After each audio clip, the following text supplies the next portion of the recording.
Salam sejahtera, terima kasih karena bersama dengan saya di Nazilin Unity Channel. Datuk Ram Singh telah bersuara berkait dengan siapa yang beliau wakili dalam kes dakwaan buli Zara Khairina. Antara beberapa atau 3 persoalan utama netizen yang ingin saya kongsikan kepada Anda malam ini, yang mungkin juga menjadi persoalan di dalam benak dan pikiran Anda. Jadi kita akan bincang secara terbuka. Anda boleh tolong tulis dalam ruangan komen apa pendapat kamu. Tapi saya akan mulakan dulu dengan beberapa pengakuan daripada Ram Singh. Maaf saya teringat pula arwah ataupun mendiang Ram Kalpal Singh. Datuk Ram Singh menyatakan bahwa beliau tidak mewakili anak VVIP.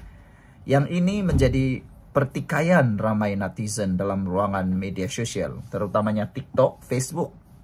Ramai yang tidak percaya dengan kata-kata Datuk Ram Singh.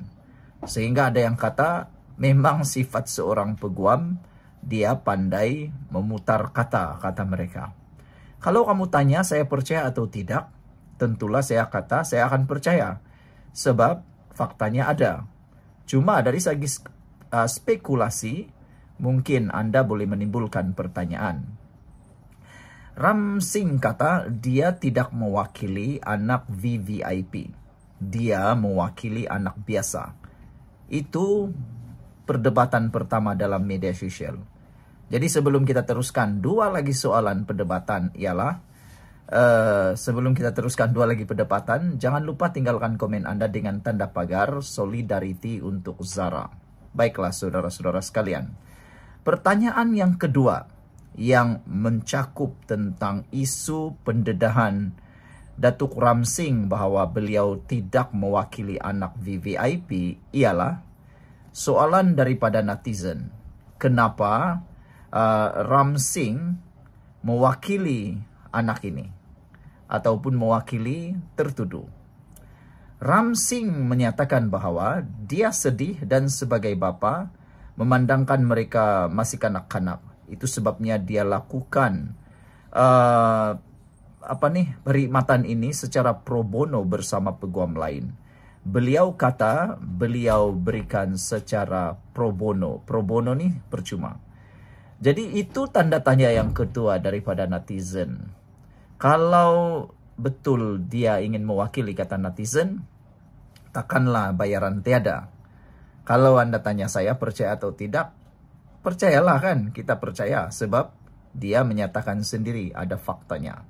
Tapi sebelum itu, izinkan saya dulu untuk kongsikan kepada Anda semua, ini terapi imun Transfer Factor for Life. Terapi imun yang meningkatkan daya imun badan kita sehingga 400% secara umum dan ringkasnya.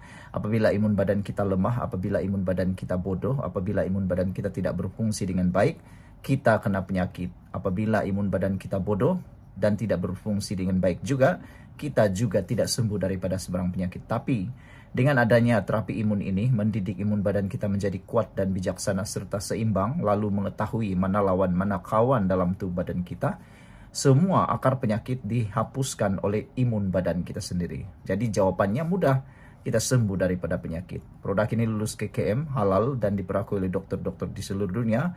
Dapatkannya melalui nomor telepon yang tertera. Jangan kau tunggu-tunggu lagi, ini jawaban yang Tuhan sediakan untuk Anda semua.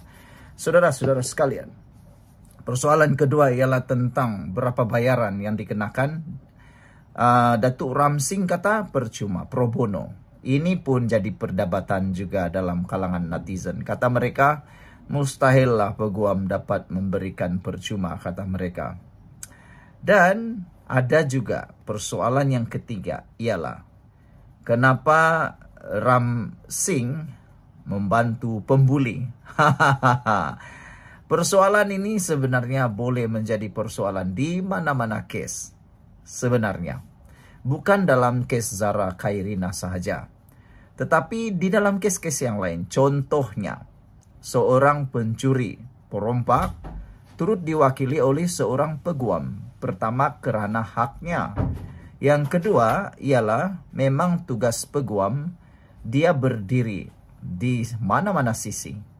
Jadi pertanyaan daripada netizen yang menyatakan mengapa Datuk Ramsing yang terkenal dengan kehebatannya ini boleh pula membantu pembuli, kata mereka. Kenapa Ramsing membantu pembuli, kata mereka.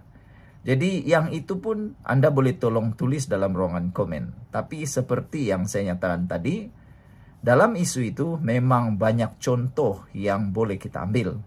Bukan sekadar kes Zara Khairina, tetapi kes-kes yang lain pun ada juga para peguam turut membantu. Bahkan penjenayah besar sekalipun tetap dibantu oleh seorang peguam.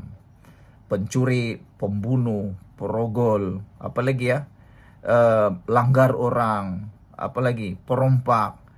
Walaupun dia jahat atau sudah ditangkap, tapi tetap ada peguam, kan? Jadi yang ini soalan kamu, kenapa Datuk Ramsing mewakili para pembuli itu? Sebab undang-undang kita di Malaysia membolehkan, melayakkan siapapun di Malaysia untuk diwakili oleh seorang peguam kalau dia mampu.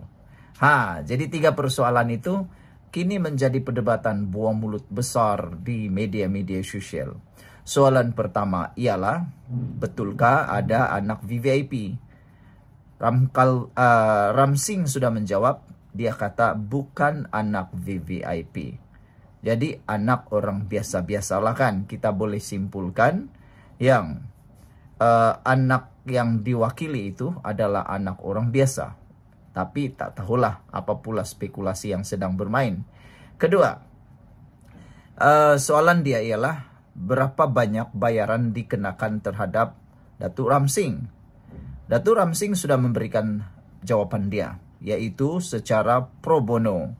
Pro bono ni maksudnya percuma, secara sukarela bersama beberapa peguam yang lain. Tapi itulah, kan, netizen tetap juga kurang percaya ianya percuma.